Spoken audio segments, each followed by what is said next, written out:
You cute. Well, hey guys, as you know, we have Toni Marie Fappiano here. We had a little difficulty with the YouTube.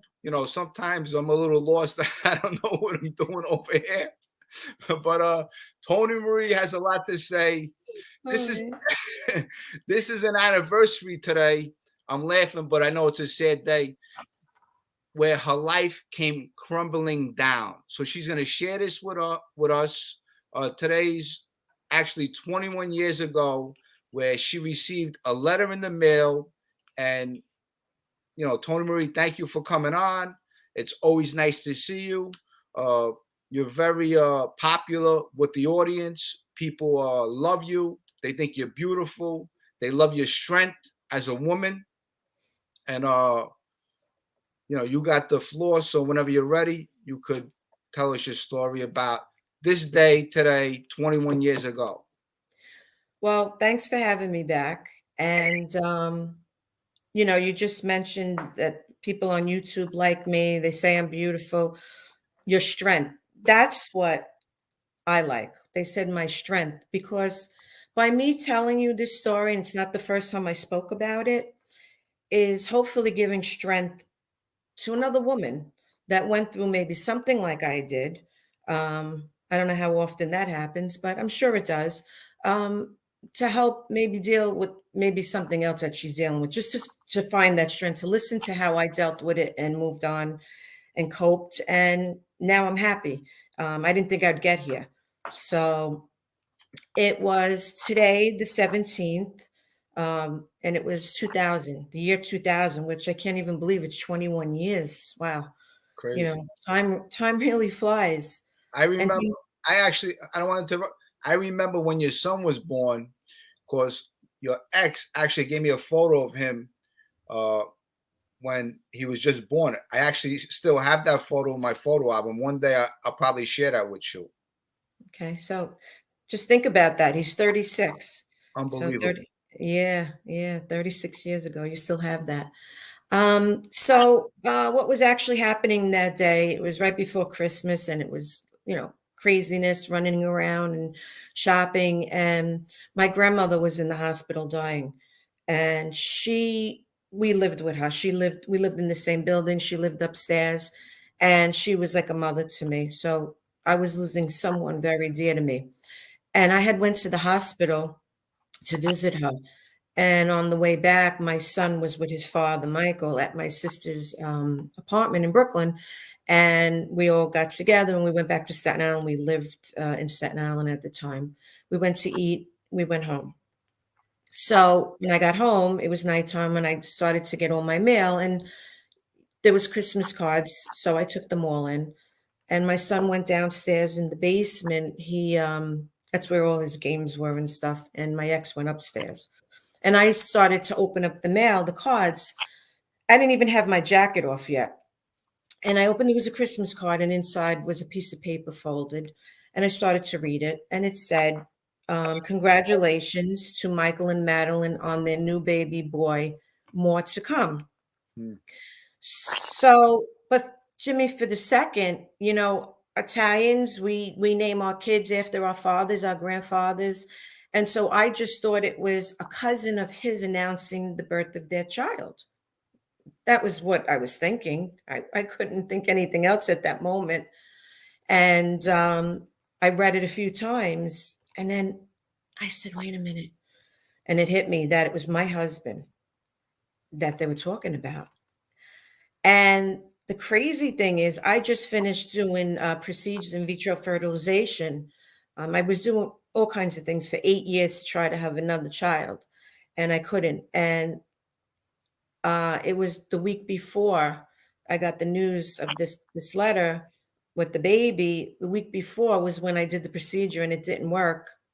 And he didn't even come with me. He came with me one time, and he said, "I told you don't do that." And prior to that, he used to say to me, "Don't go through this anymore. I'll go out and have a kid for you."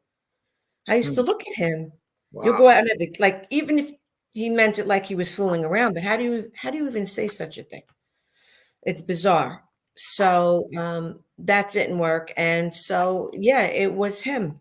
So the kid was 6 months old, and that's all I knew.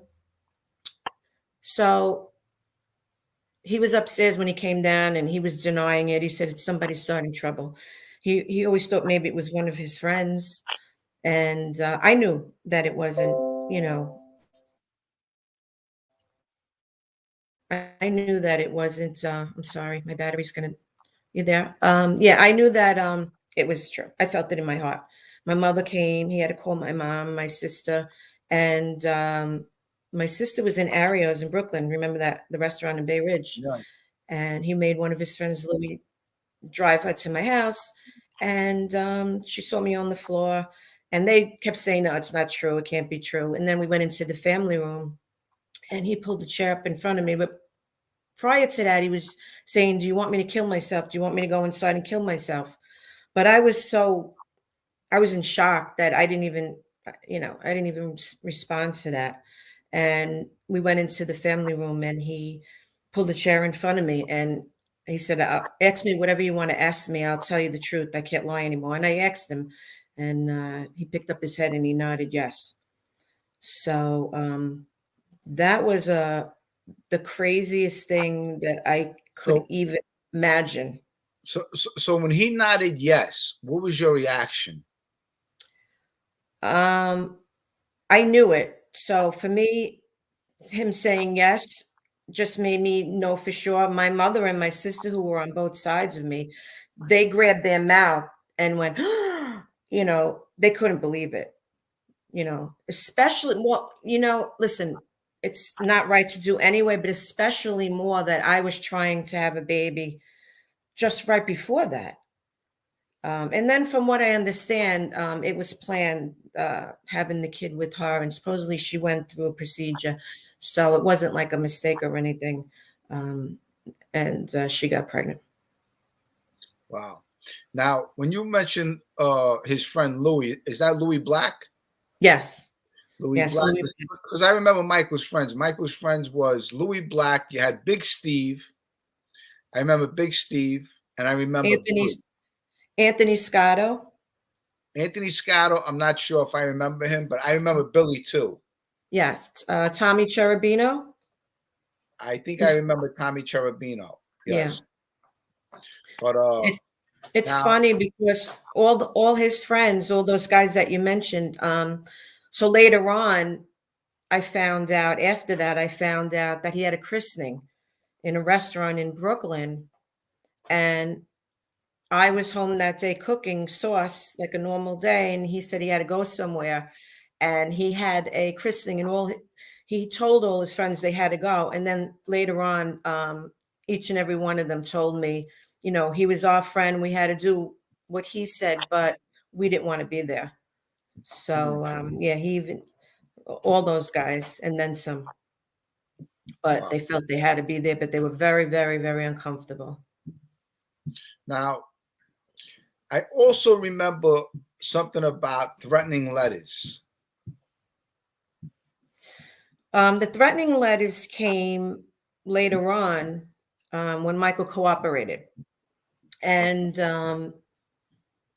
right before he had a case in Atlanta, he beat that case, and then he got hit with other charges, and so he flipped the first time. And we got threatening letters, my mom, me, and my sister, and calling us all kinds of names, rats, the rat family. And then one letter that I received was, don't prepare for the holidays, prepare for your son's funeral. Hmm. So yeah, that was caused, all due to him cooperating and my brother cooperating. Did they They ever? made these, Did, I'm sorry? did they ever find out where those letters came from? Um, some of them were anonymous. Some punk kid wrote. He's in jail. And but the ones that were more serious, no, we don't know. I surmised. To me, it could be first person I thought was some Junior's family or his friends or somebody on that side. Um, but it was a couple other people, but I won't mention their name, but we know who they are. Hmm. Why You know, Junior? Why you say Junior? because Let he was away at the time. Let me think. He was away at the time, and you know, the whole situation with my ex-husband and him, um, and his family wanted me to help him and testify. At first, I didn't want to do it. So, you know, I kind of think that might be a few people in his crew. Let me ask you a question. I'm going to go off topic now. Now you mentioned Junior. Now, did you ever meet Junior? Of course, I met Junior. Yeah. Yeah, Junior was actually like a second brother to me at the Yeah. time.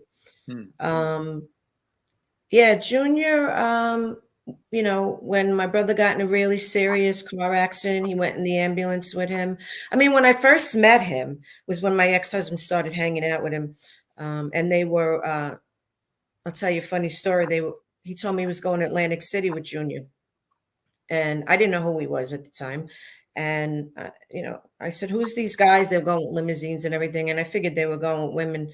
So he made him come upstairs to meet me, I guess, to verify or to make me think that, you know, they weren't doing anything. So he came up, oh, hi, I know your father, your whole family. You know, who are you? I said. I told him, who are you?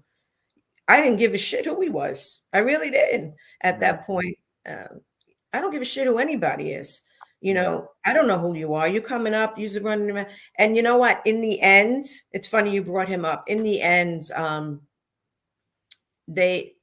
Junior had rented a boat one time for my ex-husband's birthday, and they had a whole bunch of girls on there.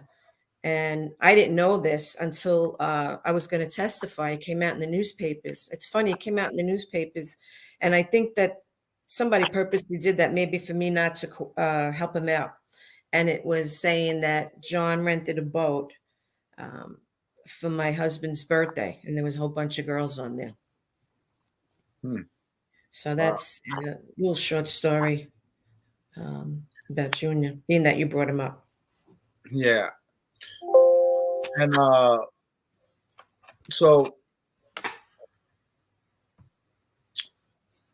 what made you testify in Junior's trial? Wait, you gotta hold on 1 second. Hold on 1 second because my computer's gonna die. Hold on. Okay. Hey guys, let me give it a shout out to Boston J. Thanks for moderating. Joe Delamora. Mark Chopper Red. Tim Egan. Okay. Sorry about that. Yeah. So my question was, what made you testify in John Jr.'s trial? Like, what made it get to that? Well, the whole confusion was that when Junior was away and all this stuff happened with me and my ex-husband and the girl and the kid, he was first calling me to say how, you know, how I was, how you doing.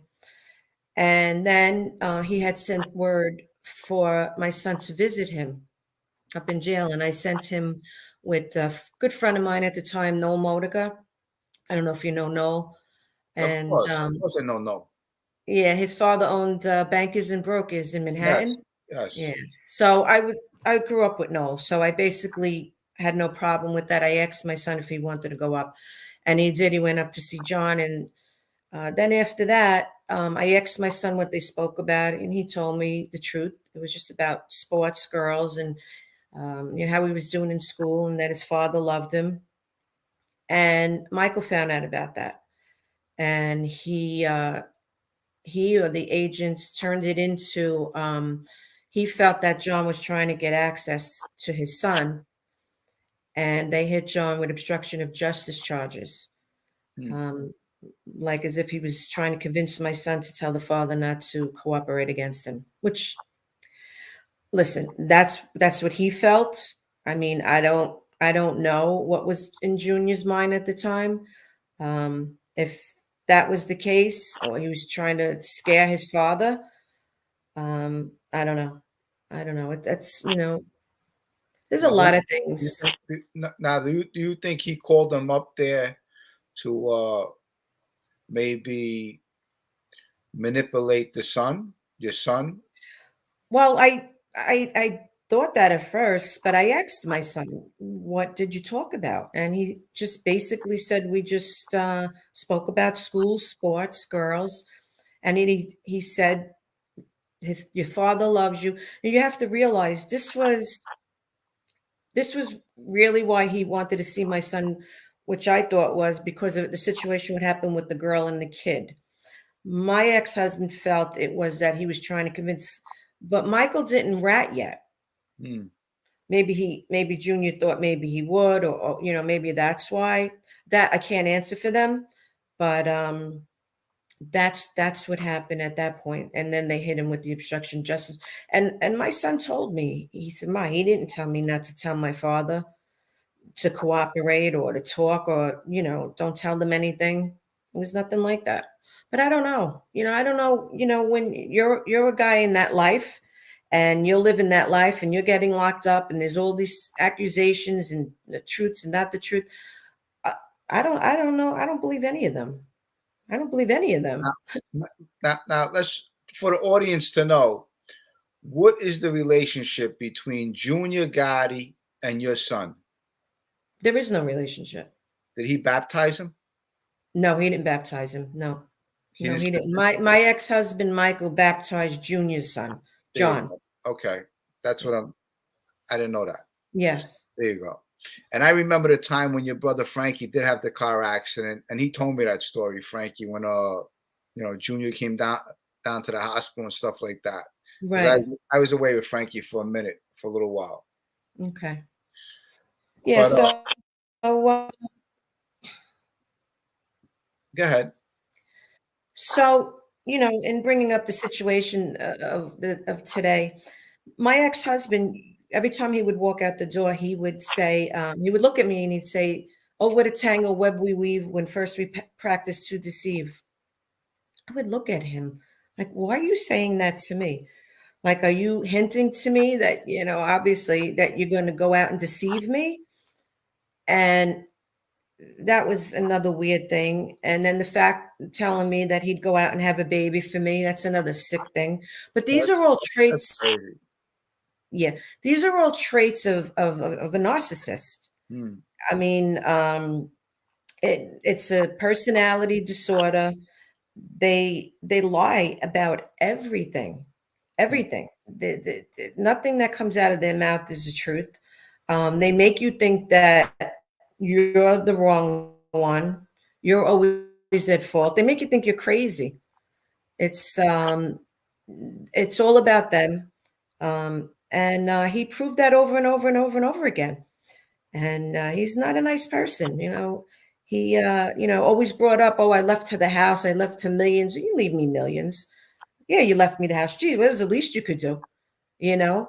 Um, Hmm. I made him, finally admit. He admitted to the whole thing with the girl, and then I found out that he built her and the mother a house in Staten Island. And then I was getting somebody put holes in my tires. They unhooked my hose from the spigot, and I flooded my basement, and all these things. And I made him call the girl that he had the Hmm. kid with. And, I approached her on the phone. And, when I started yelling and screaming at her, he took the phone away from me, and I hit him over the head with the phone. And I left him on Highland Boulevard. I jumped in the car and I left him. I Hmm. hit him with it. And then he came in and I beat him up again. I mean, he would come in the house with St. Anthony. He never had that. My son's name is Michael. It was the kid's name, and just constantly put it in our face. He put a Easter in the newspaper, an Easter page for her and the kid while this was all going on. Mm. And my son saw it. I saw it. It's just sick person. And our family, just recently, I was watching YouTube and I watched this video with Michael Francis, however you say his name. It was him speaking and his brother. And it was how the destruction of their family due to their father's incarceration and other things. They said that he was married prior to Michael's mother with kids, and she didn't know. And the mother was abusive to the kids, and the one sister was on drugs. And Michael was saying, and even his brother was saying that on this interview, that it was all because of the father's way of life. Wow. And that happened in my family. So, these young girls that, I was brought up in that environment, let's face it, because I know a lot of people say, well, I had no choice. I was brought up and born in a life with men that were in the mob. My uncles, they used to call them the Dalton brothers. And that's what I knew, and that's what I saw. Now, I didn't live with them, like a wife. So I didn't experience the going out, the cheating, and all that. When I met Michael, oh, well, you knew. I didn't know that. Listen, when I met him, he owned the fruit store up in Harlem. And, knew he came from the neighborhood and knock around people and knock around guy. But I didn't think, listen, that's these young girls, if they look to find guys like this, because they're very impressed. I'm not going to lie, but I really wasn't as impressed as this is what it was. This is how I knew. This is how I grew up. This is the type of man that I've been around. And you're familiar with that and you want that. So it's these young girls who want to meet these guys, and half of them, listen, I'm talking to you, you around them, they're psychopaths or they're narcissists. I mean, and that's the bottom line. They look for admiration. They can't take criticism. They lie to you. They don't know how to love. They don't know how to love. And it's due to their upbringings, because it's a personality disorder, because you're not born with it. So, everybody talks, a lot of men, have come on YouTube. They do all kinds of interviews. They talk about their life and what they did. And, but a lot of them don't take blame. A lot of them don't take blame and for destroying their families. And so I want to tell those girls, if you meet somebody like that, do yourself a favor. Really, it's not worth the heartache. The aggravation. I mean, look, my cousin Frankie was blown up in a car. So many people, in so many levels. And another thing, I just recently on YouTube saw that my ex-husband did do an interview with some hillbilly guy that's supposedly a retired agent. And he talks about the day that he got made. And I never knew when he got made. They never told me. It was a secret. We were actually, when it happened, and we went back to my mom's house. It was that Christmas in '88, and everybody was congratulating him, and I didn't even know what they were congratulating him. But then I realized, and I never asked. It's a tough life. So, can I ask you a question? Did Michael ever tell you that he was made? Never. Never? Never. No, never, ever. And that's what he said to this guy, this that interviewed him. And he said the day that he got made, he said the hypocrisy was unbelievable. But as you're getting made, is the way he explained it, and they're pricking his finger and they're saying, well, you can't do this, and this, but they all do that. So he's saying the hypocrisy, but you still knowing that. knowing that you can't trust each other, knowing that somebody may kill you, you're going to kill them, you're going to get locked up, somebody's going to rat on you. Don't deal drugs, but half of them deal drugs. And so now, and this is coming from his mouth, and you say the hypocrisy, but you still got your finger there. Well, I guess at that point you can't back out. But it's so, there's no honor among thieves. So how could you want to go into this world and know that it's all going to be bad? The only thing you're looking at is money, I guess, making money. Well, it's money and clout. Oh, of course it's clout. I mean, there's no doubt about that. My ex-husband used to walk around with a yellow sport jacket and chartreuse suits. Are you kidding me? I know, it's funny. But when you hear of all the things of how he treated me and the things, he did to me, just that alone, having a kid and having another life, going into church, baptizing. Who does that? Yeah, that's real low life does that. That's who does that. What? I'll tell you, through the 52 years of my life, there's a couple wise guys I know that lived double lives. That's what we call double life, where you have a child here, you have a child there, and you try to keep it on the down low, and eventually it comes out later. I know Anthony Bawat. He was a Lucchese guy. He lived a double life.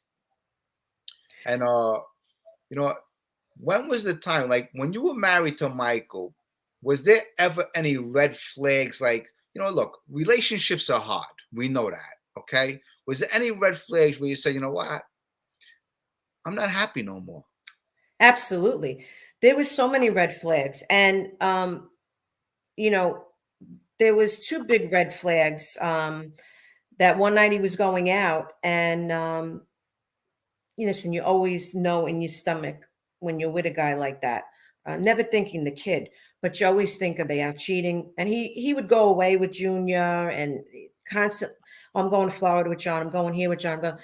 Half the time they're probably with girls, with women, or whoever he was cheating on.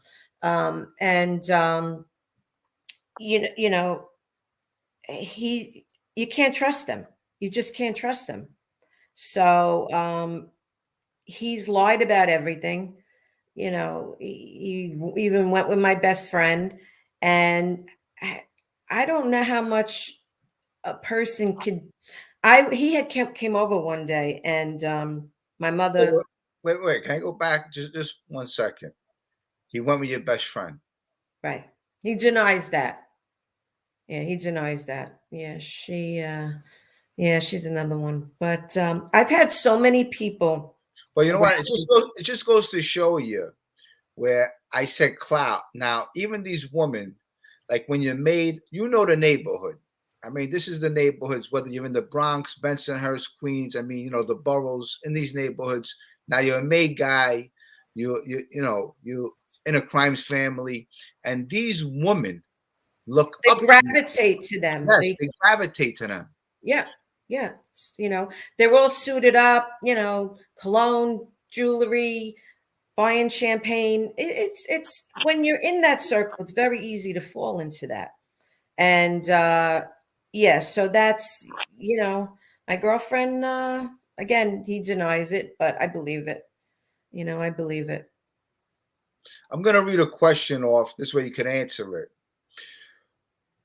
Toni Marie, please excuse my ignorance. How come your dad and your uncles let him get away with it? Can you just explain?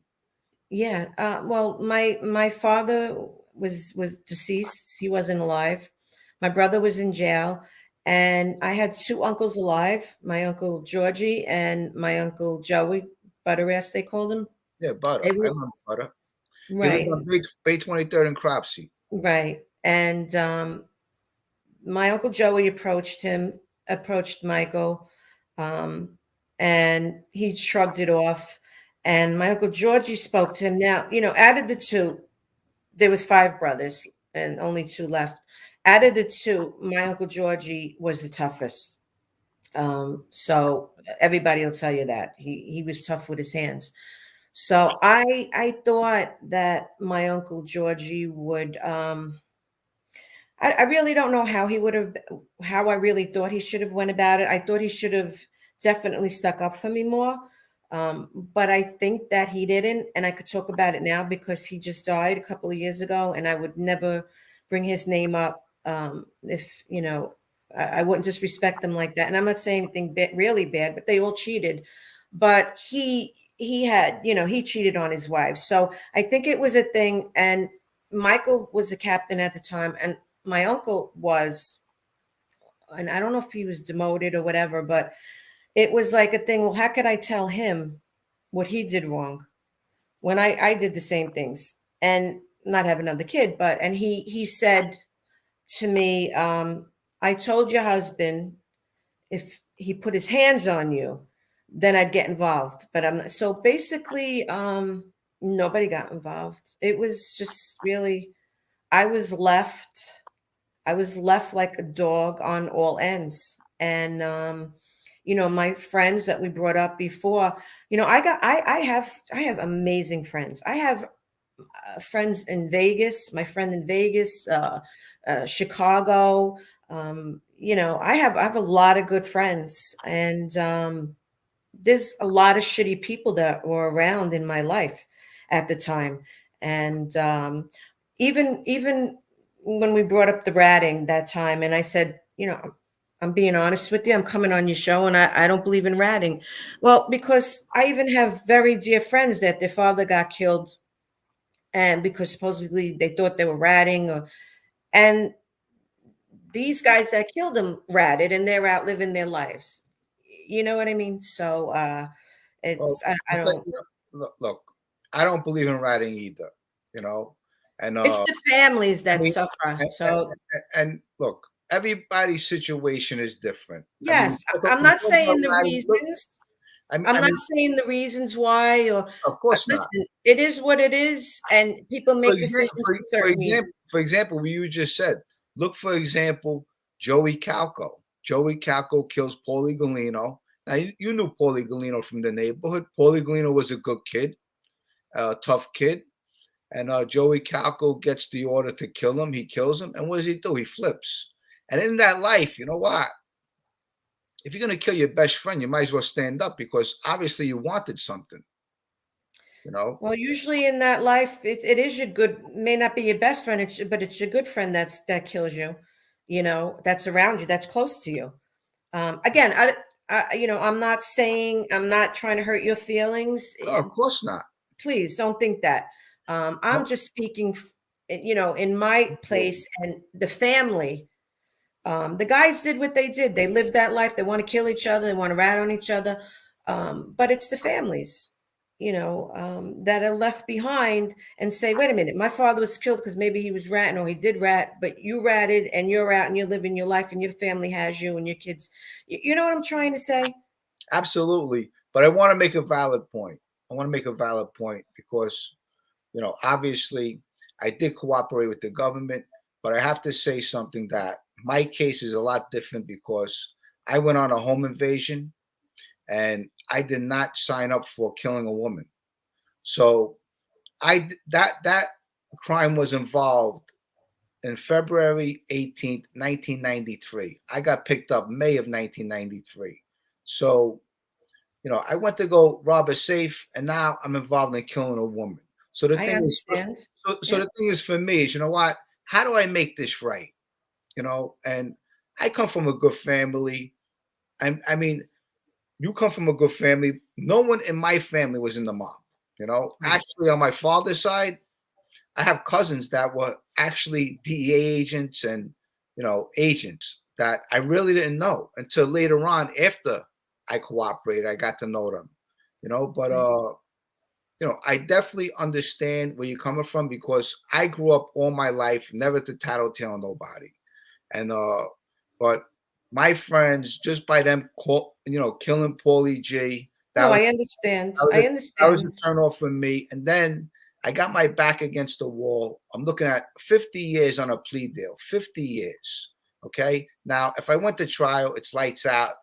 Even 50 years, I think is lights out. So I made my decision in all honesty. Thank God I did, because I got two beautiful kids out of the deal, and I'll never regret it. And my Listen, friend, and my I'm friend, not here to judge you, I and I know, I not at know all. you're not. I'm You just, don't need to explain to me because here I am on your show. So yeah. my ex-husband was facing 7 years. Well, you know You what? know, You know what, Toni Marie? The 7 years. Look, if they would probably would have offered me 20 years, I probably would have took it. I'll tell you the truth. right, So the right. 7 years, that's the part I don't understand, because you know what? I Well, probably he'll tell you different. He'll say there was other charges, there was murders coming down, but John Jr. went to court. He beat all his trials. You yes, know, try. Don't leave your family out. When he cooperated, and my brother, not even the phone call that they made to us was that they made it already. They made the decision already, not to talk to your family members. Do you know if I wasn't with my husband. I was, divorced from him. But what do you think? My son's going to leave me and go with you? And my brother, what do you think? We're all going to go away? You just didn't even discuss it with us. My ex-husband left. He didn't take a picture of my son. He used to carry one of his friend's son's picture and not my son in his wallet. Never. that's Now, what's that crazy. all about? Yeah, that's A crazy. lot of sick shit that I saw, and I didn't grasp it, until later on, when it's too late. That's pretty insane. But I want to also ask you, because I didn't ask you when I interviewed you last time. Now, growing up, like when you went out, say you went out to a restaurant or a diner before you even met Michael Scars DiLeonardo, Right. did you have any like just walk in because of who your family was?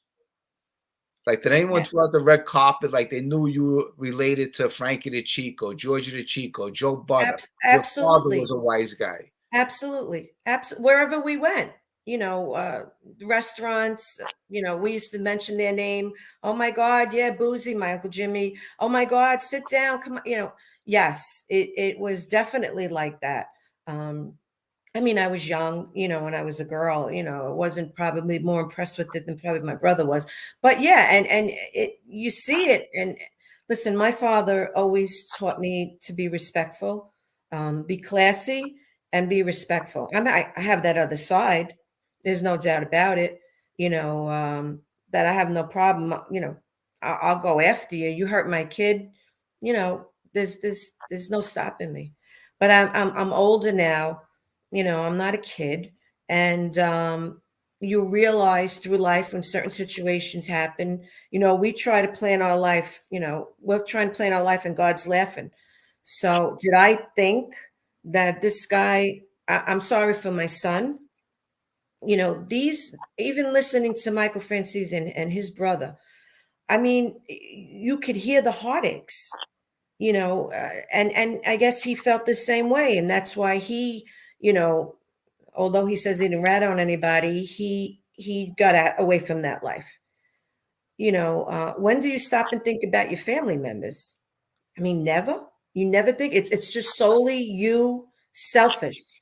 I tell you, John Gotti Jr., he said something that stays with me.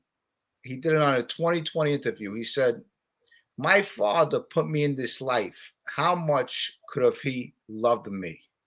So when he said that, I said, you know what? That really is a strong statement.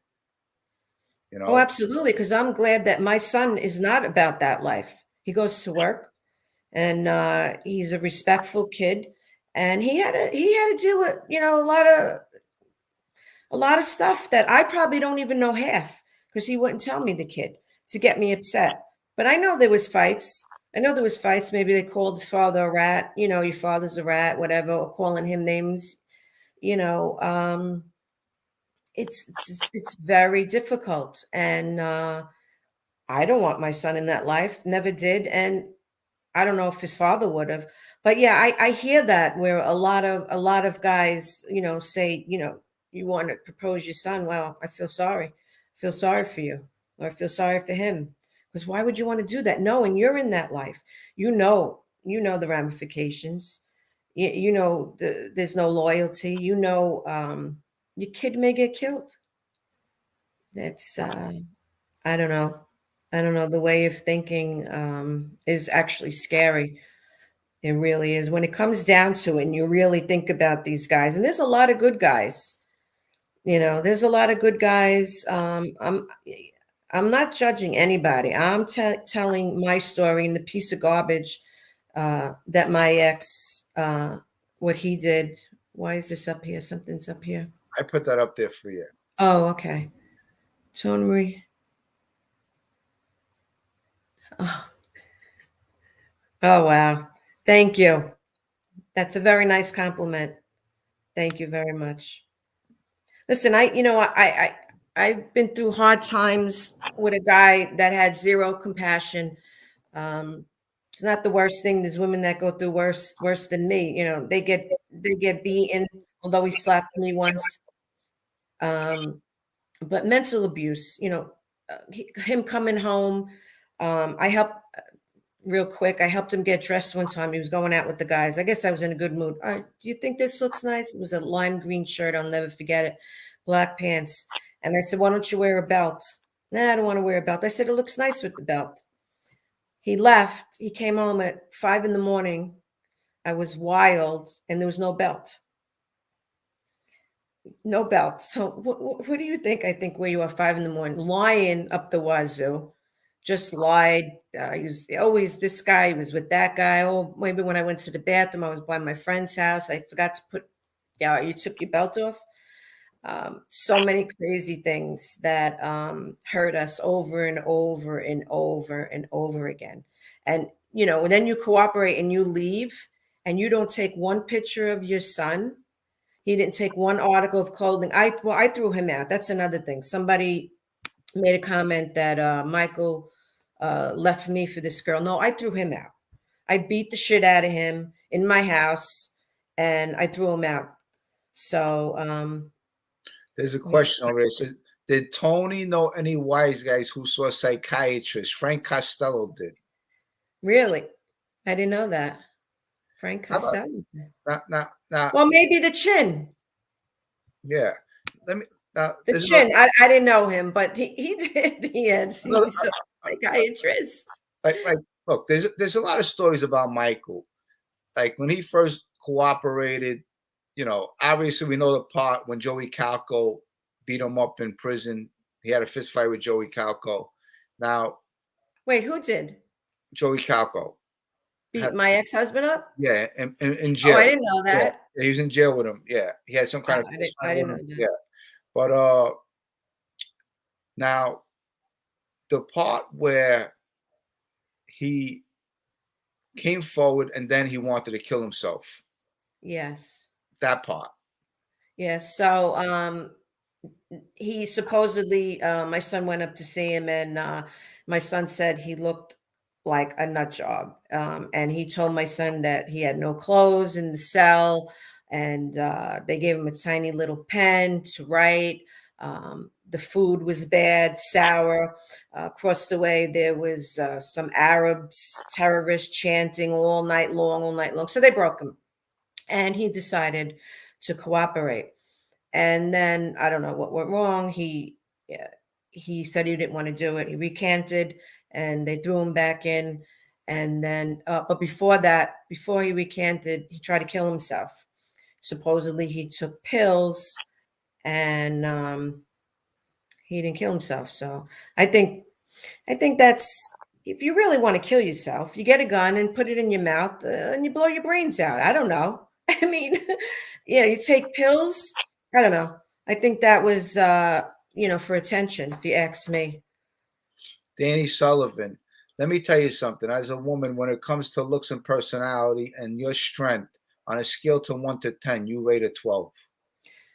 Well, thank you for that. But let me just tell you something. The strength, I don't know about that, because, well, obviously I'm here and I'm telling you the story, but I suffered mentally a lot. I had to take medication, I had to go on and I'm not ashamed to say it. Yeah. I had to go on antidepressants, because if this could help you know, a young girl that's in a bad situation know that that's what happened. So I mentally for a while I was bad. Only you know select few people know that, but now everybody knows that. Whoever's watching, I had a lot of breakdowns, but I had the strength from my family members. The men and women that I were around were all tough. They were crazy. They Good were just support, a good support system. yeah, and well, and not all of them were around at the time, but I had that instilled in me, and I knew I had to take care of my son. And you know, every mother loves their children. My son's my life, and I had to get up and do what I had to do, whether it was taking because I don't want to take medication. I don't want nothing to control. I don't want anything controlling my mind. And but I had to. I had to. It was that or wind up in you know, in the cuckoo house, and that wasn't happening. My family wasn't letting that happen to me. There was no way. And then as you go on, you realize, you know, I'm suffering for this piece of garbage. You know, it is what it is. That's what he was. And How you is a personal question? How is Michael Jr. and his father's relationship today? I don't know if there's a relationship. I don't discuss it. Hmm. I don't Okay. discuss it. You know, he's a man. My son's 36 years old, and that's his business. Yeah. Whether he talks to him or doesn't talk to him, you know. And if he does, listen, you know, there was an old saying that my family members used to say, your mother could be the biggest whore, but she's still your mother, no matter what. Absolutely. And, you know, it's a true saying.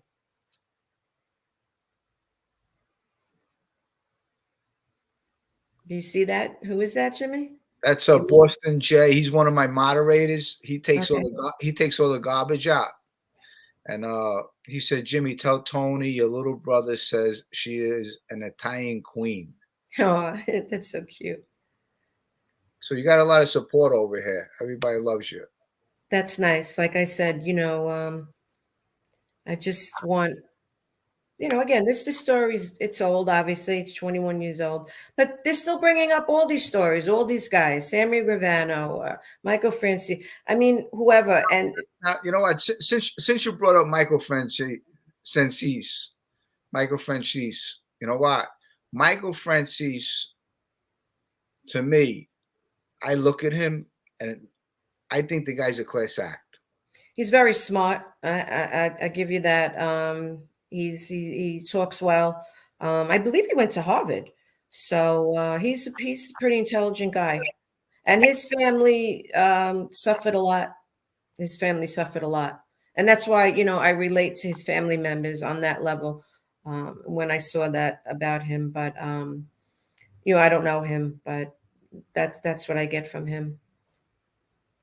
One one guy says, "When are you coming out with the cookbook?" They see all these My cookbook, I know. I love to cook, and I was supposed to do that a while back with my manuscript, and I didn't do it. And everybody's always asking, so maybe I will.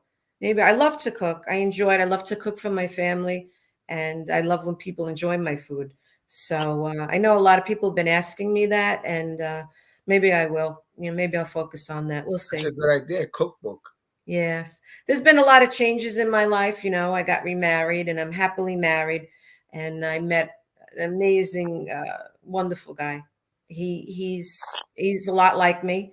And you know, at this point in your life when you've come from so many hardships and so many and deaths and losing people and people in jail around you and going up to jails constantly, that's what we did. That wasn't easy walking in jails to go visit your loved ones and then leaving them there. And then when you leave, it's so sad. It's so hard. He Tony, said, Audrey, Toni, get your own YouTube channel. you think I know how to do all this? But I don't need. Jimmy, we were just tell them we were laughing, Jimmy, before we couldn't get on, We're and I'm not like, oh close. my god. What happened was we thought we were on, and we weren't on. You thought we were on. Oh, Yeah, I did I too. thought we were on, and about 10 minutes into the interview, I'm like, Tony, I'm sorry. I thought we were live, but we're not. So we have to do this all over again. So Exactly. that's why I was laughing in the beginning. And and another thing, to bring up when these men leave, and if their families don't go with them, if they decide to cooperate. I have grandchildren, and my ex-husband doesn't know them. My husband is in their life. They call my husband now grandpa. So, if that was me, you have to think of all these things before you make such drastic changes. It's a very big drastic change. You weren't married at the time, Jimmy, so it was easier for you. I'll tell you, but you know what? You know, I can't talk for Michael, but I'm sure, just to look back and all this as far as having a son and, not knowing his children, and, you're a grandfather and you don't know your grandkids. I think, you know what, me personally, that'll hurt me. That would hurt me. Yeah, that would hurt me also. Absolutely. Absolutely. But you know what? When he cooperated, and I got married after him for a little while, with another guy, Kurt, he told Kurt on the phone, he's your son now. You take care of him. Who would say that? I wouldn't give up my son to anybody. To anybody. It was just so easy to do that. But that's why I bring the narcissist in with it. And a lot of men in that life, you have to be, narcissists and sociopaths to kill people. We all watch the movies The Godfather, and it's, oh my God, we love Sonny, and and all the action in that movie, Italy and everything. It was made to the T. But you live that life. I have friends that their kids got killed in Italy, for their fathers, because they figured they would retaliate after they killed their fathers. I mean, there's books on them. There's this book that I read years ago, The Excellent Cadavers, about the Inzarello family. Tragedies. They got to take out. The tragedy. They got to take out the whole seed. It's and and they say, well, they don't do that here in America. Well, you don't want that done anywhere. And if that's like part of the life, why would you want to become someone in that life? And again, it's all about your ego, and and you know what? That's what I don't understand. I mean, look, back in the day when I was a kid, and you had guys like Frankie DeCicco, Joe Sis, Beanzie, Paulie Zac. Look, these guys, they had their slacks on, they walked around, they was somebody, they were tough. But today, to be a part of the mob, in all honesty, what is it? What is it today? Today, I don't think it's anything like it was. They can't make money like they used to. Construction, run all the jobs. They have their hands in everything. So now it's harder. I think, I don't know. I don't know what they're doing. I think they're just getting people in that life that don't even belong in that life.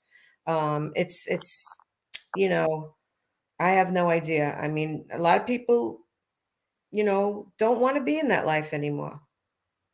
Yeah, I think today, to be in that life, you got to be really nuts. At one time, you know what? It might have been a good life. There might have been some honor to it. Obviously your father was in it. Your uncles were in it. There was some honor to it. It was maybe a brotherhood. When you got Right. made, it stood for something. You're a part of this brotherhood. Right. But today, it's nothing. I mean, this is what it is today. If you have money, if a guy has money, they'll take you. Say, you know what? This guy's the goose with the golden egg. Let's straighten him out. He's got a lot of money. We'll bring him into the family. And you know what? We'll live off of him. Okay. He's an earner. Exactly. Right. Yeah. Well, back in those guys, like you said, back in the day, those were my cousin Frankie DeCicco used to tell, my mother told me that he used to tell my father, they were very close.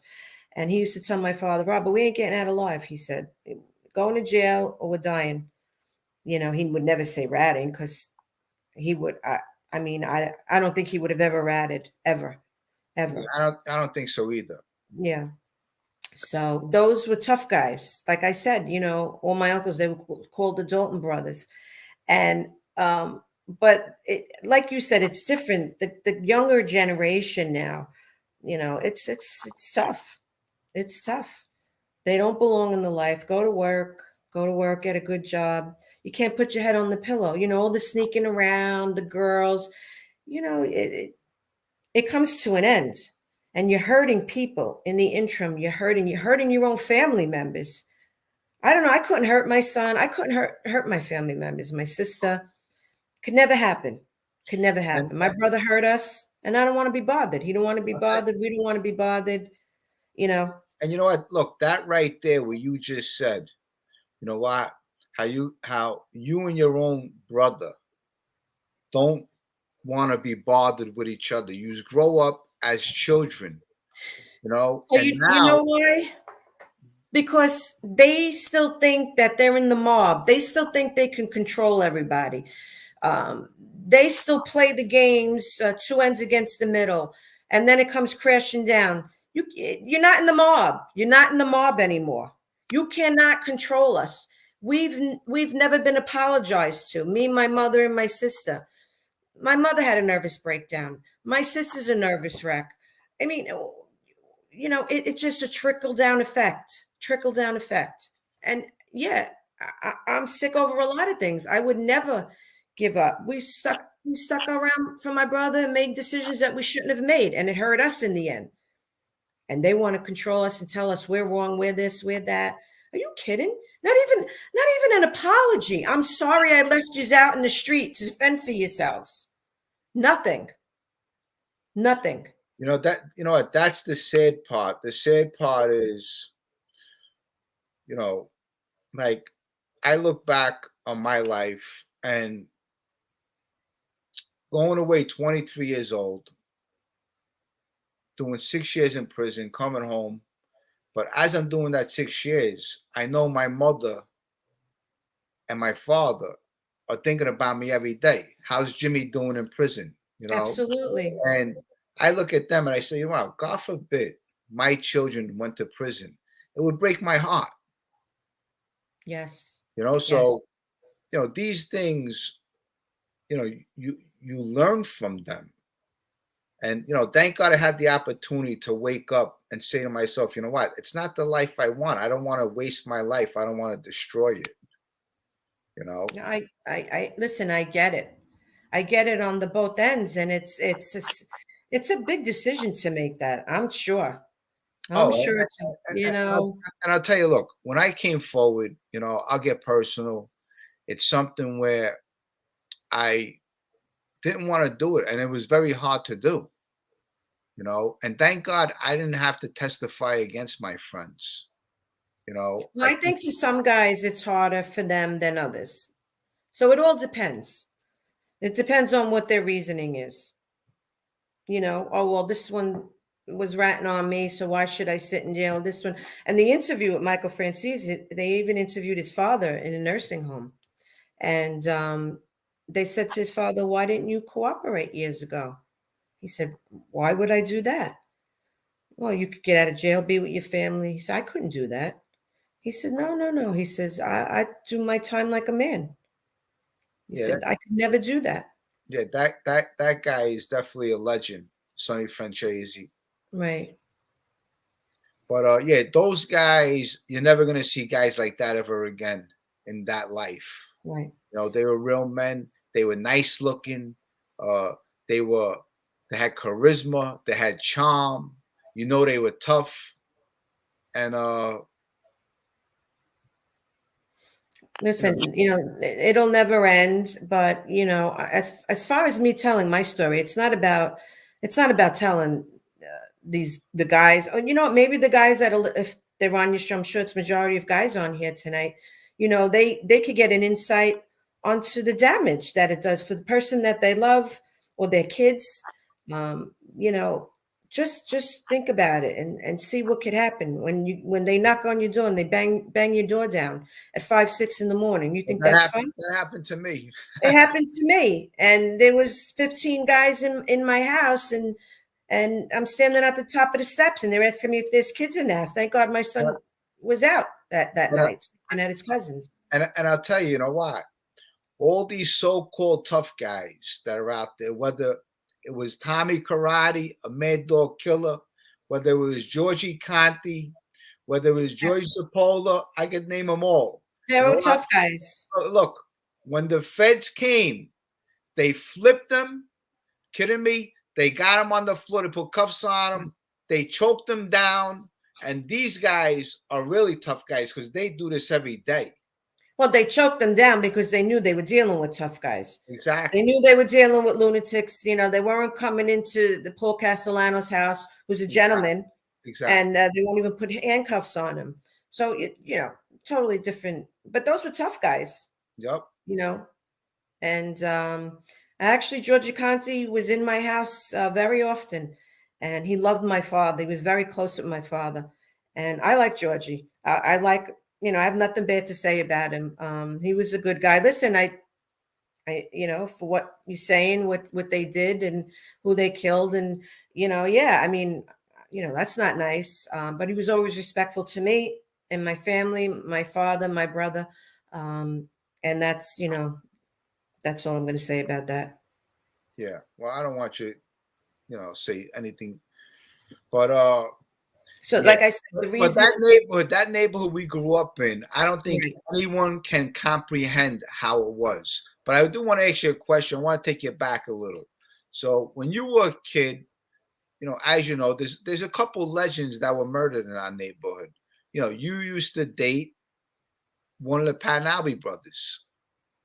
Yes, yes, How Albie o- how Variel. how old were you? Oh, we were young, 16. Wow, 16 years old. Yeah, we were 16. Yeah, yeah, and Albie wasn't as bad as Pat. Pat was just, you know, they saw their father get killed. I don't know if Albie did. I think Pat did. I don't know. And that was before, you know, we were kids. And That was on Kings Highway in front of the home stretch. okay, okay. And they got messed up from, you know, from that. Their whole family did. The sister wound up dying, Josephine, later on of drugs, and they both got killed. You know, and yeah, our neighborhood, you know, people that are watching in other states, Ohio, you know, they hear these stories, they can't believe it. But it really, not that it was normal for us, but it was normal. It was like you heard it and you're like, oh, we weren't shocked. Somebody else got killed in the neighborhood. Isn't that sound really crazy? The life in the neighborhood that we lived in, right? And this was But every that's the way it was. and this was an everyday thing. Yes, yes. It was a crazy neighborhood. We look back, then we didn't realize it because you lived there. It's just what you know. It's what you see and what you learn. And it was a crazy neighborhood. Yeah, absolutely. A lot of Italians in that neighborhood, a lot of tough guys, a lot of crazy guys. Um, that's just the way it was. I just had a conversation with somebody a couple of days ago where, you know, as you know, the world is changing, just to get off the topic, but the Italians in the neighborhood, what the Italians do is they don't build up the community. Like if you go to Brighton Beach, you got Little Russia, you know, then you got Chinatown, then you got Jewtown, you know, but how about the Italians? Why don't the Italians build up the neighborhood? The Italians, you know, they'll stab you in your back. Well, you know, what's the big thing is, you know, are you Italian? Well, where you from? Naples. Oh, you're not Italian. You got to be from Sicily. Sicily is like a separate domain, you know, completely separated from the rest of Italian people. Um, but yeah, that's how it was in the neighborhood. I don't live far from Deal Beach, and there's all Syrians here and magnificent $1 million homes. And you couldn't, like, I used to tease my husband. I say, look at these houses. Look at these. I've never Mm, seen anything like it. And insane. I'm like, I should have married a Syrian guy. And he goes, yeah. He goes, you would have never gotten, they would never let you in. See, that's what they do. And if you think about it, that's what they do in Italy. They marry cousins. Cousins marry cousins. This way the And money stays in the family.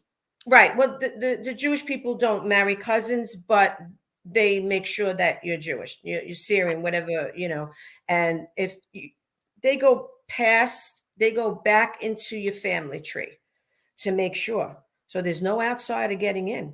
But the Italians don't do that. I don't know why. I have no clue. But if they could, they'll stab you in the back. Obviously, it's and I know a lot of people that are dying to be Italian, and I'm not knocking, nationality. I'm happy I'm Italian. I love Italian people. I love Italian food. I've Me been to too. Italy. It's amazing. I'm not knocking at all, Well, but you went to well, you went to Italy on your honeymoon. yes, I went to Taormina. Yes, absolutely beautiful, beautiful, beautiful place. I remember hearing about that. You have a good memory. That Was was a it? long time ago. I think you went there for 2 weeks. Yes, yes. See, I'm That was pretty in good. 1985. Wow, 1985. I was 15 years old. I was going steady. I met my first girlfriend. I was going steady. Good for you. Yeah, January it was, 3rd, 1985. yeah, it's And amazing, amazing place. But and like I said, I know a lot of people that want to be Italian, and like I said, what's so great about Italians? I mean, you have bad and all, don't get me wrong, but Italian people could be cruel. I know a lot of people, a lot of Italians that they're son of a bitches. They really are. So, but again, you get that in any nationality, but just be happy who you are, you know. And sometimes I wish I wasn't born in the family I was born. I love them to death. Believe me, I could tell you stories and I cry about it. And they were great, and the guys were nuts. They used to throw the fireworks at us in the house. My aunts, they used to throw it when they're going to the bathroom. They throw the fireworks in there. They were crazy. They were just totally insane. You never that's knew what was funny. going to happen with them. And but But you know, growing up, I'm sure you had a lot of perks. yeah, we had a lot of perks, like you asked, earlier. Get into clubs. We used to go to Pastels, and we had Fat Jerry. He That's was at the very door, wow.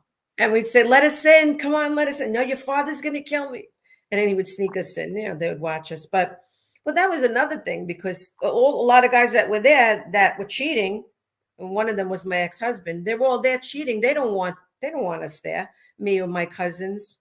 They don't want none of us in there seeing what's going on. But yeah, there was a lot of good times and a lot of bad times. And if I could tell you my story and think that you don't want to wind up like I wound up, you don't want to wind up on the floor. You don't want to wind up where your kid is not with his father. His father has his son with another kid and leaves his son. It's sad, sad, sad. I would never ever do that to my son. It's a There's no sad, way. yeah, it's definitely a sad story. And you know what? That's a bum. The thing is, look, you say you have this manuscript, Right. okay? You know what? I know you need help with it, right? You need help with it. Well, it's got to be edited. Okay. Some things have to be changed up now, but the majority of it is there. Yes. Well, I think you're gonna get some help. I think someone's gonna reach out to you and they're gonna Yeah. say, Toni Marie, I want to help you with this. Okay. And Listen, you're gonna be surprised who it's gonna be. I was doing the book for more. It's anybody could read it, but it was more for. It's geared for women because it's a woman's story. The mob is in it, but it's a woman's story. That was married to the mob, really married to the mob, not like these other ones saying they were married to the mob. All these beauties that are still running around, running the gamut. It's a true story. It's a sad story, but it can give you hope, and it can give you ways to notice certain things, certain behaviors. and in that life in general. If you're looking to go out with one of these guys, these girls are impressed with, oh, listen to my story, go right ahead, do what you want, it's your life. But in the end, it sucks. It sucks. And not all the men are like my ex-husband. Not everybody went off and had a kid. Not everybody went off and cheated, a zillion million times from the day you were married and left their kid and had another kid and didn't care about his older kid or anybody for that matter. Think twice. And they say when you meet a narcissist, if you're around a narcissist, run, because there's nothing that you're going to do that's going to change that person. You're going to be miserable with them, miserable. And you're going to think everything is your fault. And it's true. That's the way I thought. That's something. Let me see. Let me pull up some comments over here. I grew up in Russian, Jewish, Italian neighborhood, very hardworking people by the book and looked down on criminals, yet they worked hard and raised family by the book. Beautiful, great people. Okay, let me see. Miss a lot of hardworking people. Nobody's, Miss Fappiano should put out a book. No doubt her story and her power and presence could help a lot of people. Cheers. If I could help a lot of people, I would love to do that. Really, that was what I was gearing to back then. And then I just took some time off to really just enjoy life. And like I said, I'm remarried to a wonderful man. I have my grandchildren and my son and my daughter-in-law and my sister, my mom, and a couple of good friends. So I'm at a really good place, even though today is the date of the disaster that I thought I was never coming out of. But I did, and so did my son. And if I could share that and help people, then definitely I'll do that. Why not? Guys, if you have any questions for Toni Marie, just put it in the chat and I'll put it on the board. So if you have any questions, put it out there. But you have to admit, Brooklyn was a great neighborhood, no, Jimmy? Listen, looking back and absolutely. Look, I loved growing up in Brooklyn, 100%. I loved growing up. No one could comprehend how the neighborhood was, how we had these older guys that were protecting the neighborhood. You could do, True. if you did something wrong, you got kicked in the ass. If you really got out of control, you got killed. But they even watched the girls, the women, and the young, all of us. We were always, Frankie Mariconda, I know you spoke about him and Georgie Conti and, I could go on and on and on. They always watched out for all us girls too, that all hung around on Bath Avenue.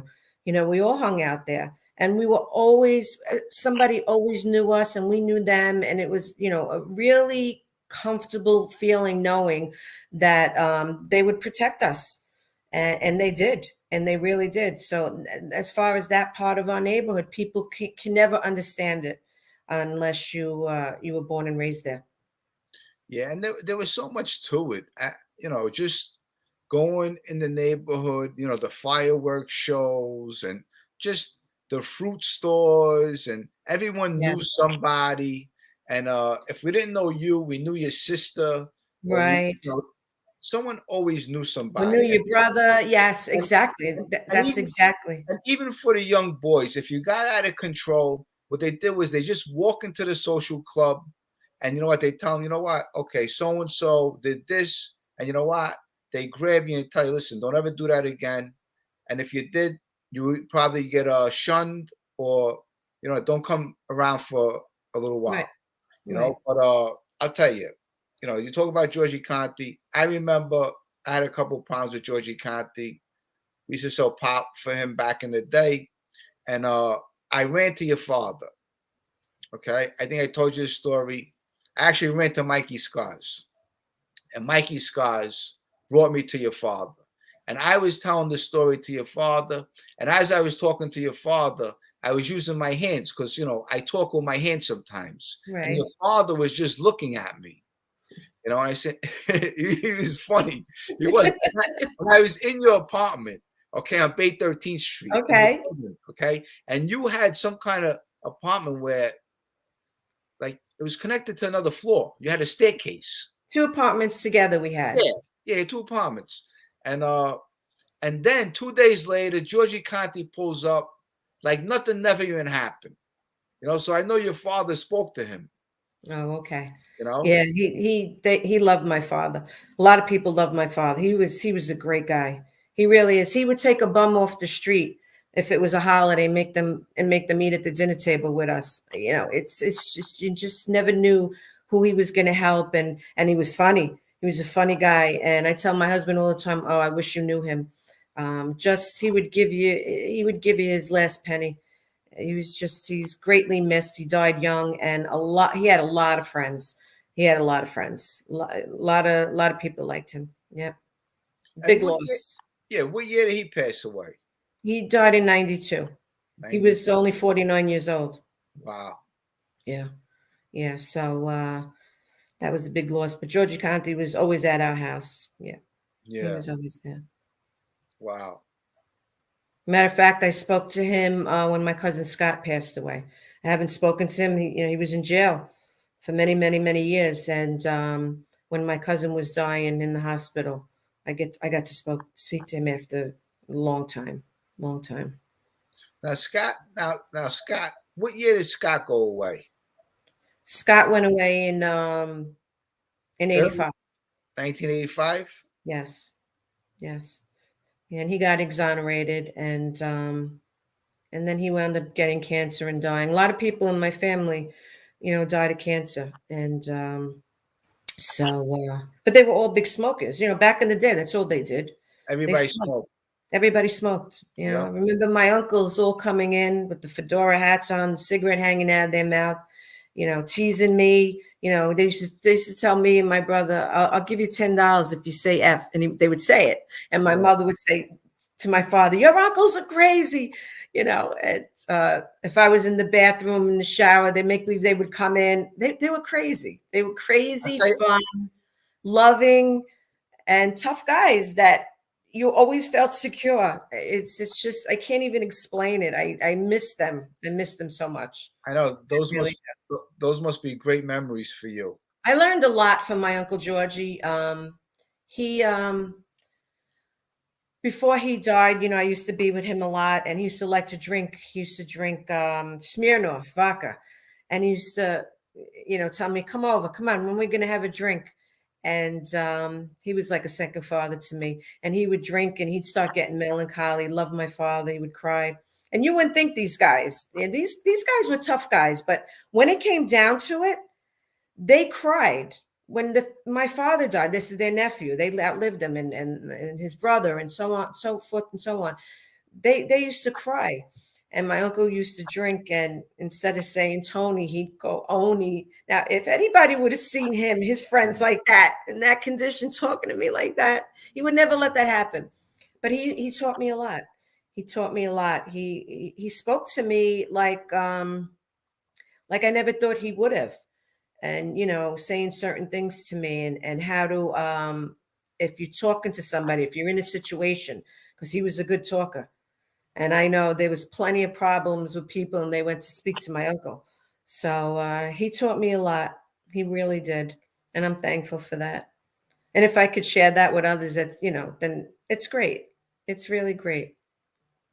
Yeah, you had the opportunity of being in a lot of these guys' companies, and back then those guys, they had a lot of they were funny.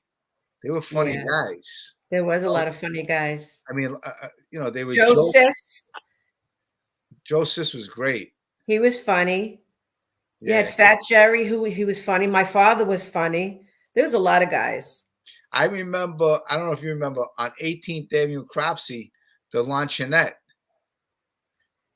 That was my mother and father's. Yeah, the Luncheonette, Yeah, the and luncheonette. all the wise guys were being there. Yeah, yeah. But I used to go in the back and play the jukebox. yeah, Remember but the those back room? that's unbelievable. Yes. I'm going back a long time, over 40 years. Good time. That, and what happened over there was a laundromat and a beauty salon. And like I said, I always remembered hearing stories that my Uncle Georgie was tough. That and if I say this, people think I'm crazy saying it so nonchalant, but he'll put his fingers in your eyes and rip your eyes out. And he had a fight right over there one time, and he threw the guy right through the laundromat glass front.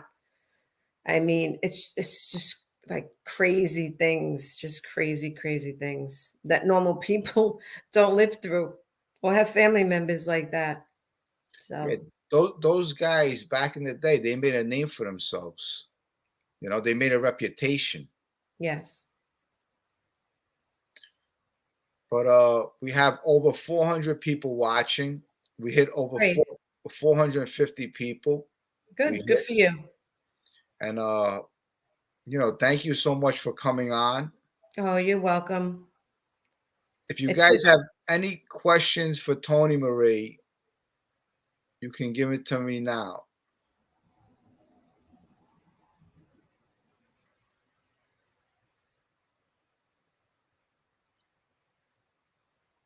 Let's see.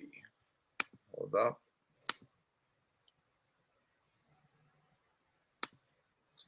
Let's be real. She's a mob royalty. If Toni could turn back time, would she do it differently? Meaning marrying my ex. Well, I have my son, so I'm glad I have my son. That would be the only thing, but I would turn back the time for that, to be married to him and not go through all that heartache. Yeah, definitely. I definitely would. Toni, mobsters were known for manners and being respectful. Was your ex-husband respectful and well-mannered towards you? He was well, he was to a point. I mean, he did put his hands on me that one time, never ever did before that. But he was disrespectful to me, yes, in doing everything he did to me. Absolutely. He didn't give a shit about me. Um, you know, and yeah, so the only thing he did was I never wanted for anything, but we were broke. See, people have to understand when I met Michael, we were broke. And I used to hide from our landlord if we didn't have the rent. So I think I went through a lot with that guy. I used to hide. I was embarrassed. And he'd tell me, what do you worry about? Don't worry about it. I'll give it to him when I see him. No. So, I lived like that, making peas and macaroni and pasta vazul and never went for a manicure. I couldn't do, so yeah, we were broke. We were broke. And then, when he got money, I think that's when it all went to his head and the women. And, a lot of guys that are broke don't have girlfriends. You got to have money, right? You got to have money. So I just saw somebody ask if I knew Sammy the Bull. My brother and my father, my ex-husband, were friends with him. I knew him. Yeah, we went to his house one year for 4th of July. And he had a Christmas party that we all attended, but I didn't hang out with him. What'd you think of Sammy when you met him? He was a quiet guy, I thought. He looked like he didn't like the limelight. Just pretty quiet. I didn't really know much about him. I knew he was like the rest of the guys. Yeah. Did you guys use to cruise 86th Street? Remember those days? Of course we did. Those days were the best. Oh, they were. They were great. They really were. They really were great. 86th Street, cruising up and down. Everyone hanging out in the corner. Look, people can't comprehend. No, that's when I said they don't understand how everybody knew each other and just wherever you went, it was great. It really was. Yeah, those were the days for sure. Great times, but those times have changed, and we're older now, and our priorities change, and it's just sad that people have to be, excuse my language, but scumbags, and my ex-husband was to me. It's harsh, but that's the way it goes. Did your family believe Sammy Guevara had something to do with the killing? Um, you know what? It's funny that somebody asked me that. My father and my brother, um, I think they couldn't understand why nobody retaliated uh, for the death of my cousin Frankie. And that weekend, my father and my brother, after my cousin Frankie got killed, my father and my brother were at my uncle Georgie had a social club on Bath Avenue, and they were there. And next thing I know, my father and my brother were locked up for gun possession. They were at the club, and I think they were obviously trying to figure out who killed my cousin Frankie, and I guess they were gearing up to do whatever they were going to do. But the feds went in there, and I was going to ask you that question because I remember when they picked up your brother and your father. I think yeah, they got locked up. they found some guns or something. Yes, they found guns on them in the club, and they got arrested. Yeah. And I guess they were, they were probably trying to see if they were going to do anything or go after whoever, who did that. So I guess they were being watched. But no, but the question that also I have is why didn't anybody retaliate? Why didn't anybody go after when they found out who did it? Why didn't they go after them? If John Gotti, all these big tough guys. And I know he got killed because he was a participant with the Castellano murder. But where were his guys when he got blown up to shreds? Where were they? Why didn't they do anything? There's a lot of that happened to a lot of Gambino guys. Nobody really retaliated. You had Bobby Borelli. You had a couple guys that exactly. Gambino, Yeah. But this is a question which I know the answer to. I know you do too, but you could tell them. Why is Mikey Scars called Mikey Scars? Because a dog bit him when he was younger. He was teasing a dog, and I guess the dog got annoyed and bit him on his face. And that's So how you that's got how the he name got the Mikey name. Scars. Mm-hmm. Okay. Well, in the neighborhood, everybody had nicknames, right, Jimmy? Yes, everyone had a nickname. Yes, and you couldn't make your own name. Someone had to give it to you. Right. Well, whenever I hear her name, all I hear in my head is that narrator girl's voice saying, "When you're married to the mob, you don't ask and you don't tell." I don't know what that means, but whatever. Haha. Okay. Okay. Let's see what else we got over here.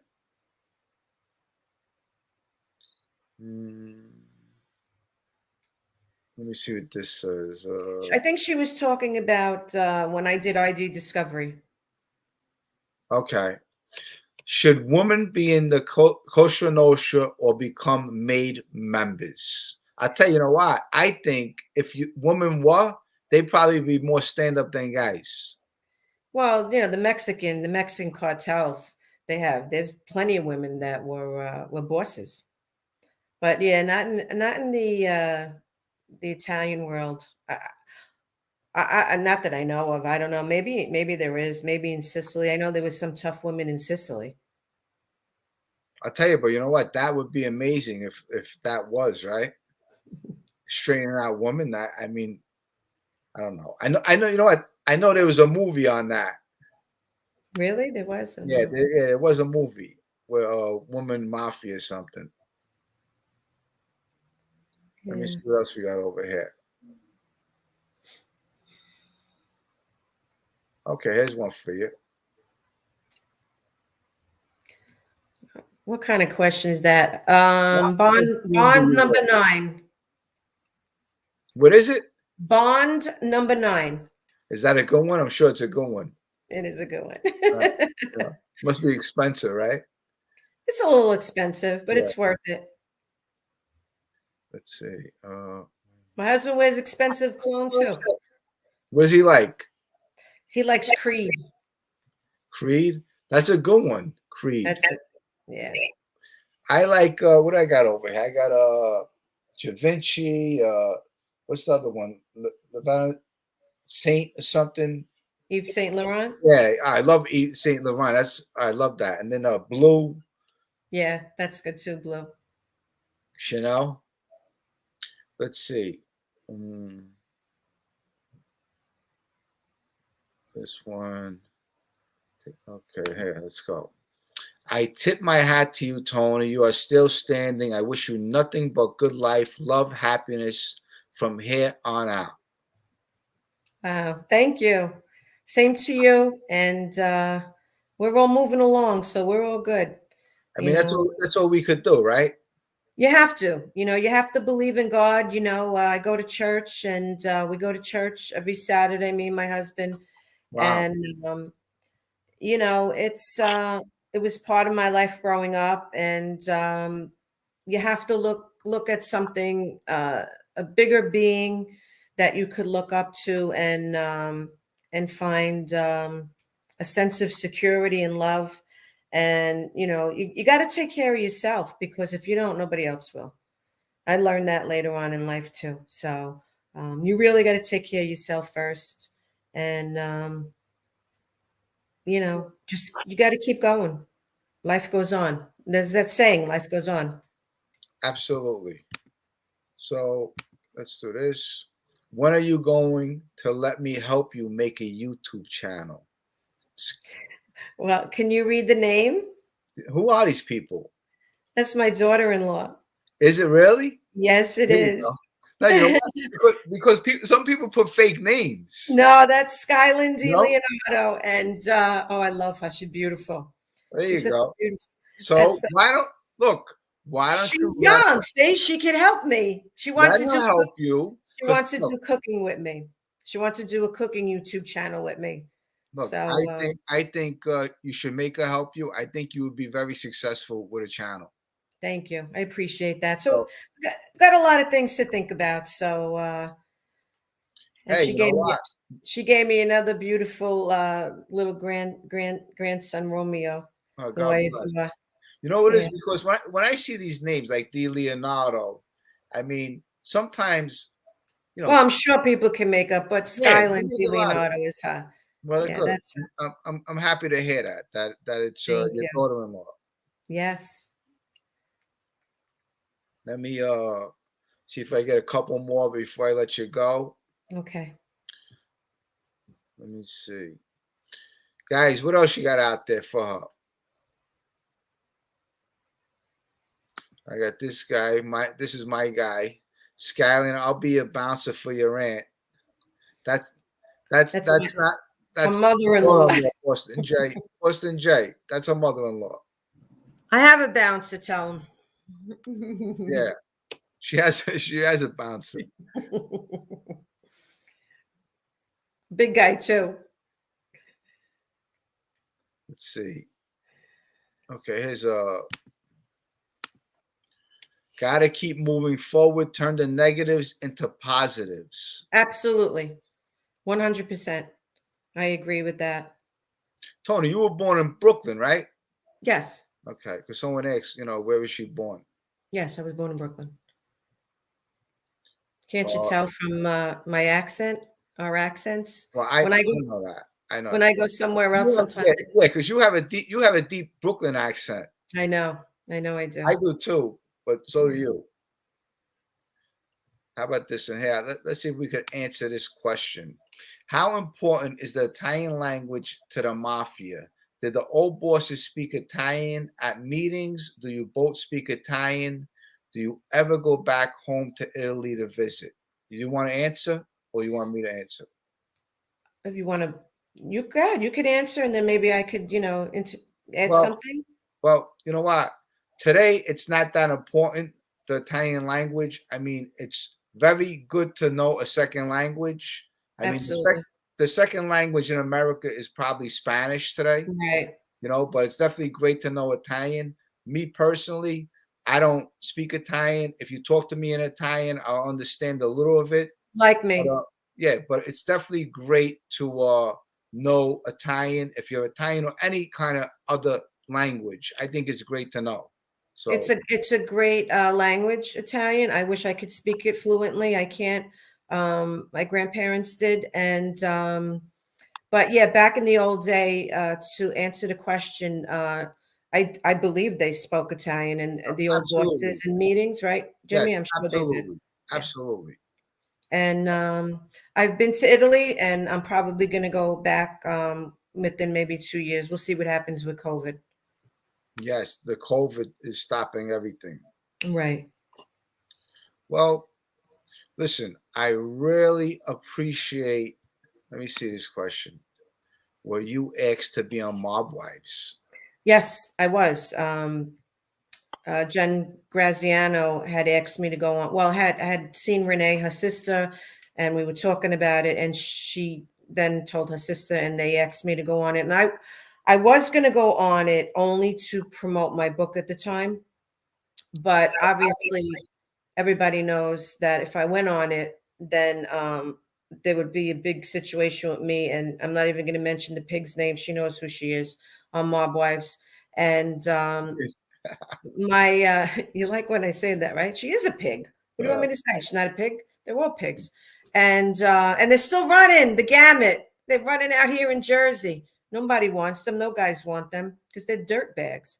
Anyway, Jen, getting back to that, she asked me, I had the paintings from my friend who was doing the paintings for my book. And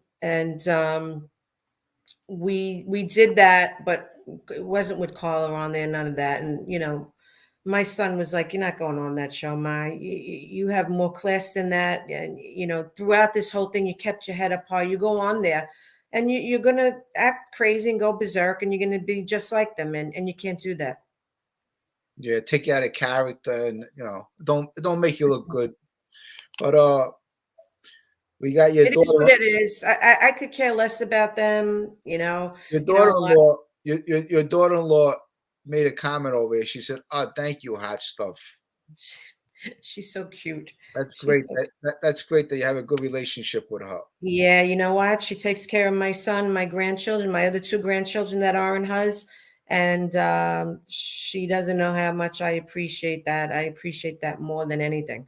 So as long as they're happy and safe, that's all I care about. That's awesome. Let's see what else we got over here.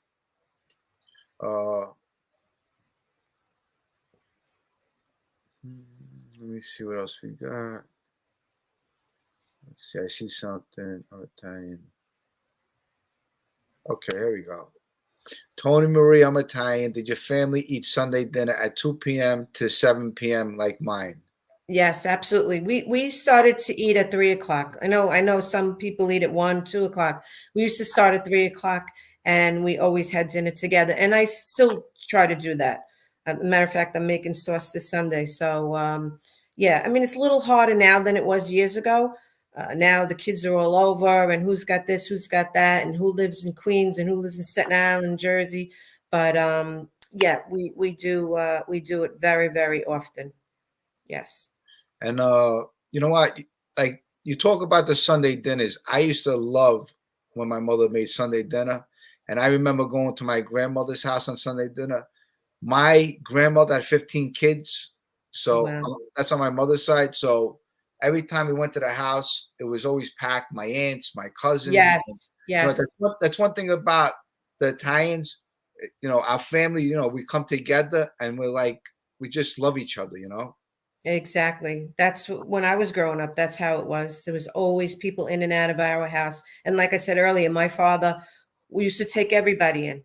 Anybody that was alone, come in, eat, and so that's one good thing about us. Yes, our culture. All right, I got this.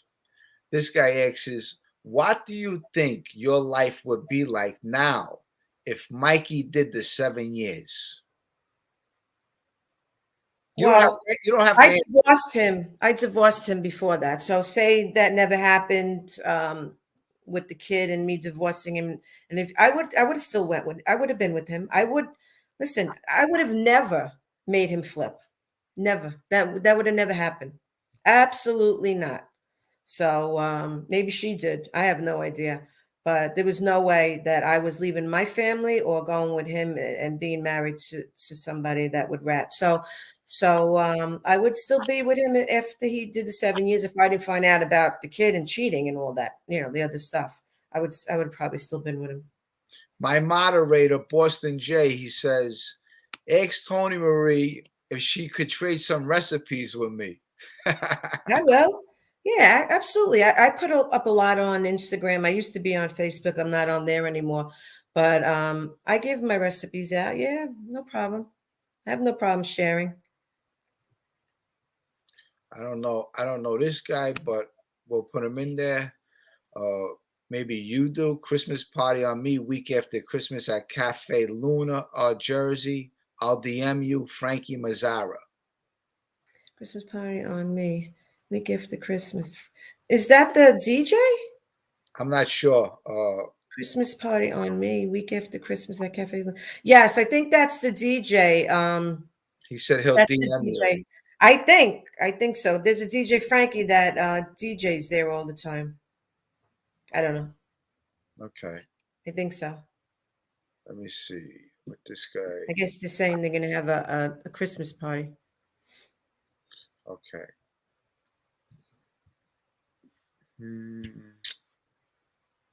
Okay. Well, you know what? Listen, we had over 400 people on here. We did an Great. hour. We did an hour and 40 minutes. Wow. No Look, wonder why I'm getting tired. yeah. I Well, go look, to bed early. I appreciate you so much. Thank you for coming on. And you know, just have a good Christmas. I wish you a Merry Christmas to you and your family. Thank And you. Same to you and your two girls and the rest of your family. And hopefully everybody will have a healthy new year. You know, with this COVID, I had it, and it's not fun. And you know, the children with school and everything. So and the mask and everything that's going on. We that's the have to thing. pray That's the for thing. a better Yeah. year. You know, you talk about the COVID with the mask, and you know, I drop my kids off in school 5 days a week, and you know they got to wear their mask, and like that bothers me. My grandchildren. Okay, so picture that. You know, that bothers me, 4 and 5, and they got to wear masks. And I work in schools, and it's just it's sad. This whole thing is sad. And And now you we know, have this. Now we have this other thing they call too, right? It's I forgot the name. Armor something. new virus. Yeah, You the know new. what? I got the shot in February, and the J&J, and I still got sick. You know, it's just another flu. I mean, I'm not saying people didn't die from it. I don't even want to get into that politics thing, because you know, it's got to do with politics. And this president, he's got to go. He's got Yeah, to go, and life's getting harder and harder for everyone. So on that note, have a Merry yeah. Christmas, and I hope everybody that watched has a great Christmas and New Year. And you know, try to make yourselves happy. And you know, there's good and bad in life, and we have to deal with the good and bad. Hopefully, you have more good than bad. And thanks for having me on, Jimmy.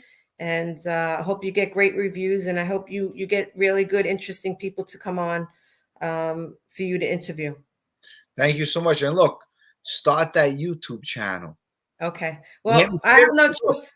My I'm telling you, daughter-in-law is telling me I don't have a choice. look, start that YouTube channel. I'm telling you, listen, you will get followers. You Okay. got it. I am. I'm actually renovating my house. We bought an old house and we like to renovate. So I'm renovating it. And once I redo the whole kitchen and everything, maybe I'll, or I could go outside. I have a kitchen outside. So I'll figure it out.